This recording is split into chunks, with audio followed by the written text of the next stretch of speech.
Hey gang, what's up? Welcome back to another edition of Intuitive Angling, where you get nothing but hardcore hogging tips and occasional opinion pieces that irritate the sensitive type. So welcome back everybody. Much appreciate you guys checking today's video out. Man, it's time to give up another secret. You guys that have watched the channel for a while, you know about once every other month I give up some of my closet of secrets with secret stuff I've discovered over the years, secret baits, that type of stuff, secret modifications. I got a really good one for you today. I'm going to show you guys what I call my Chartglow color that I came up with a long time ago. I mean, probably 25 years ago. And this is one of the most effective colors that I have ever used on soft plastics in stained water or off-colored water conditions. So I'm going to show you guys exactly how to set it up and explain when and the conditions you want to fish it.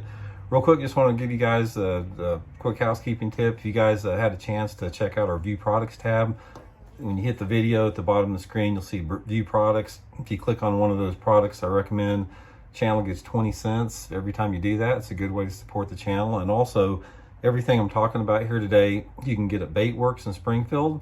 They got a great online store. I'll include the link in the description to Baitworks. It's another good way to support the channel if you're interested. Okay guys, I'm going to show you exactly how I do this. Now, this particular modification that I'm going to show you, it works particularly good on flipping and pitching bait. Now, that's primarily the time that I use it. My favorite is the Zoom Z Hog to use this with, but you can use whatever your favorite flipping bait is. It could be a tube, it could be a brush hog, it could be a beaver, whatever. But the key on this, guys, is you've got to have the watermelon color before you make this modification. The watermelon color allows the exact color tint to come out in it that you can't duplicate. If you use any other type of thing like watermelon candy or a green pumpkin or something like that, it doesn't look the same. You've got to use watermelon. The next thing you have to do in order for the color to be right is you've got to rough this up. Now, you guys know that have seen the channel, I rough my plastics up to make them look more natural, make them a little bit more pliable. But the reason I do it on this color modification is it takes the color better. The more it's rough a little bit, it takes the color better. Here's the two rough, non-roughed, and roughed up.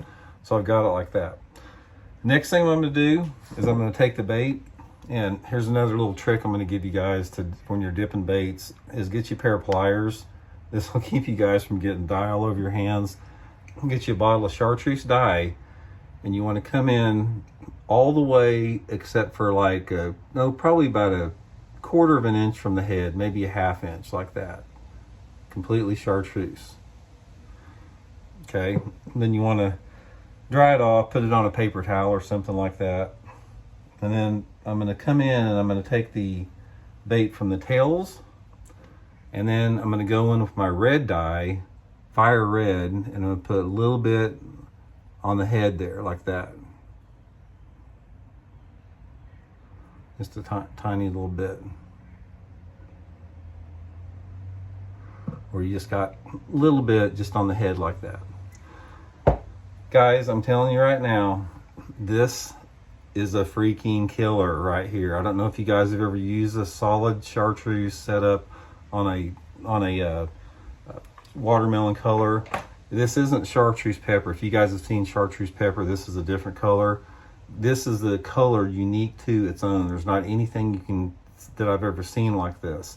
And the times that I use this is anytime in stained water condition. If I have water visibilities, ideally I like 8 inches of visibility and no more than like 1.5 or 2 foot of visibility. Pitching and flipping around flooded cover, logs, laydowns, docks, shallow grass, wherever you have shallow cover, this will get you some unbelievable bites. For some reason, the little bit of red on the head, I don't know what it is about it. I just experimented. This is just like, I just tried it one time and it worked really good. I started out with the solid chartreuse, but then I put a little red on the head and it seemed like I got more bites. But guys, I catch so many fish in stained water conditions on this bait, especially if the water temperatures are over like 65 degrees. Another thing that this thing will work good is if you have a cloudy, rainy day. This is one of my top colors to fish on a cloudy, rainy day. If you do have a cloudy, rainy day, it'll allow you to fish in a little bit more cleaner water, up to 3 feet. So I'm going to say for the most part, it's depending upon the sunlight conditions, it's 1 to 3 feet clarity with this. And how I got started on this are years ago, I was fishing a tournament at Grand Lake with a friend of mine, and we saw this dude working around flipping. He was flipping a black jig and a chartreuse pork frog in the willows, and he was ripping them. So I started experimenting with different type of chartreuse dyes over the years, until I came up with this right here. That I usually, I'm Texas rigging it anywhere between a 3/16 to a 1/2 ounce sinker, 20-25 pound test Seaguard and Vizix line, pitching it and flipping it just around shallow cover. Give it a try, guys. Here's the before and after. Here's the watermelon and what it looks like after you dye it. Solid chartreuse, a little bit of red on the head. It will get you some quality bites, I can promise you. So anyway, guys, hope that helps you catch some good ones this summer or this fall or whenever you use it. Give it a try, see what you think, let me know. And thanks for tuning into the video, much appreciated, and we'll see y'all later.